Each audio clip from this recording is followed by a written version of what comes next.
Ready start. 2 minute बेटा। किसी भी प्रजातांत्रिक व्यवस्था में अन्य बातों के अलावा राजनीतिक दलों से एक महत्वपूर्ण अपेक्षा होती है कि वे जनता को प्रजातांत्रिक मूल्यों एवं भावनाओं से अवगत कराएं। स्टॉप। विशेषकर भारत जैसे देश में जहां अविकसित अवस्था में ही नागरिकों को विश्व के सबसे बड़े प्रजातंत्र का भाग्य विधाता बना दिया गया।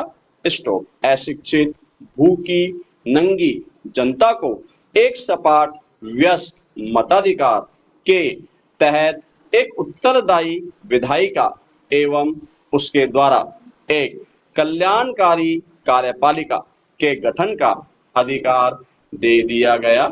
स्टॉप। एक और जहां भेदभाव रहित पूर्ण प्रजातांत्रिक अधिकारों के समान वितरण का स्वागत किया गया, वहीं यह आशंका भी व्यक्त की गई कि निरक्षर अशिक्षित बहुल भारत में सच्चे अर्थों में प्रजातंत्र की स्थापना नहीं हो पाएगी, क्योंकि निरक्षर लोग योग्य एवं अयोग्य प्रतिनिधि में अंतर कर पाने में असमर्थ होंगे।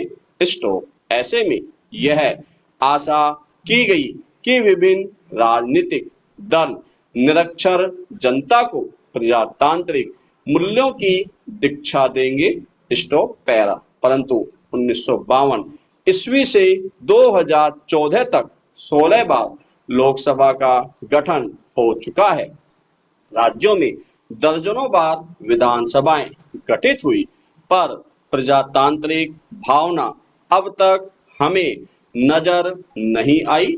स्टॉप। राजनीतिक दलों ने बस अपने को सत्ता पर काबिज होने तक सीमित रखा, जनता को शिक्षित करने के बजाय उसे बेवकूफ बनाने में रुचि लेते रहे।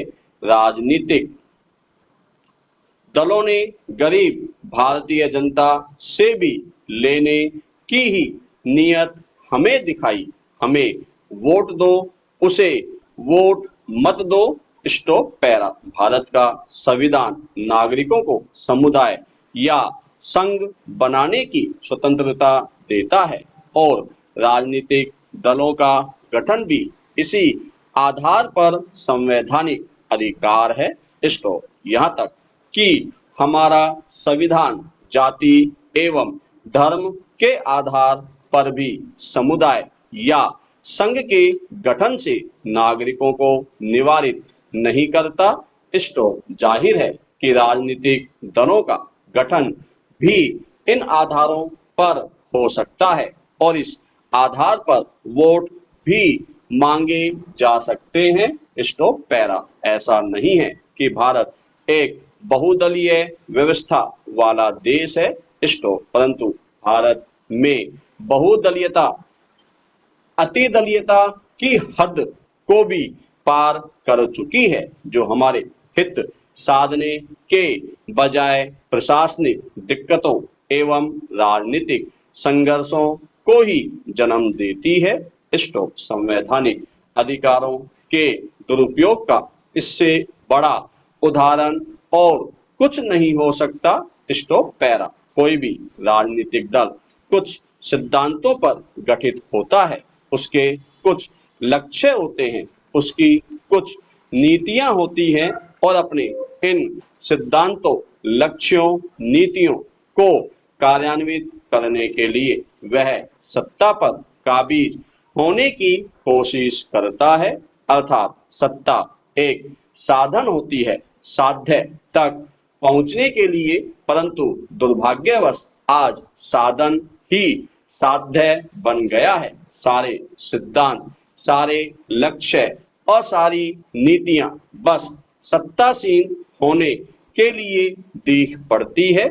स्टॉप। 1996 ईस्वी के चुनावों के बाद के राजनीतिक गठजोड़ इस बात के स्पष्ट प्रमाण है। स्टॉप। इससे पहले भी राजनीतिक गठजोड़ हुए थे, पर उतने निर्लज्जतापूर्ण नहीं जितने आज के हैं।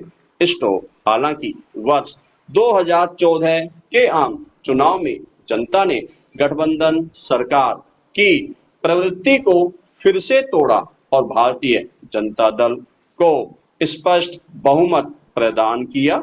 Stop para. इस पूरे संदर्भ का जो सबसे शर्मनाक पहलू है वह यह कि सत्ता की अंधी दौड़ में शामिल कुछ राजनीतिक दलों द्वारा भारतीय प्रजातंत्र के प्रतीकात्मक संप्रभु राष्ट्रपति एवं वास्तविक संप्रभु जनता का अपमान करना।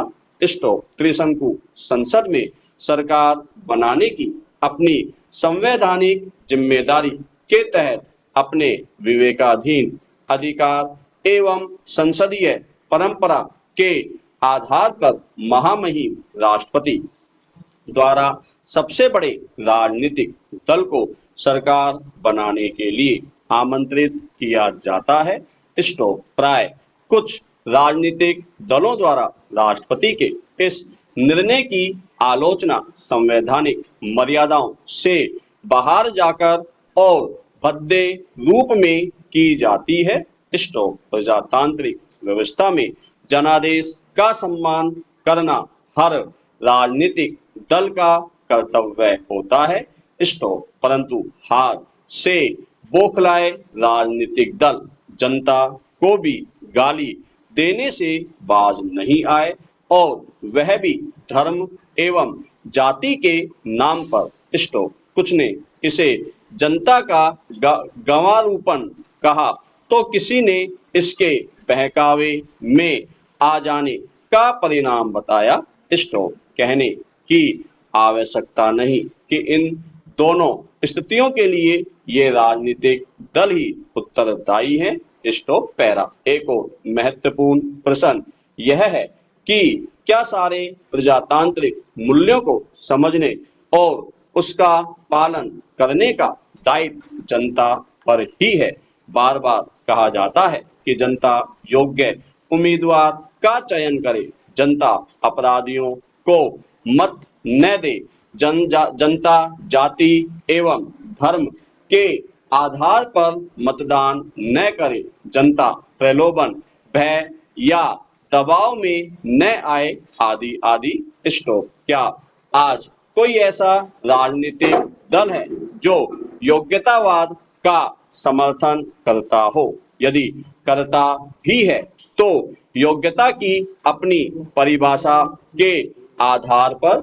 स्टॉप। कोई ऐसा राजनीतिक दल है जो अपराधियों को टिकट न देता हो या जीतने के लिए अपराधियों से सांठगांठ न करता हो? कोई ऐसा राजनीतिक दल है जो एक भी टिकट बिना जातीय या धार्मिक समीकरण के आधार पर देता हो?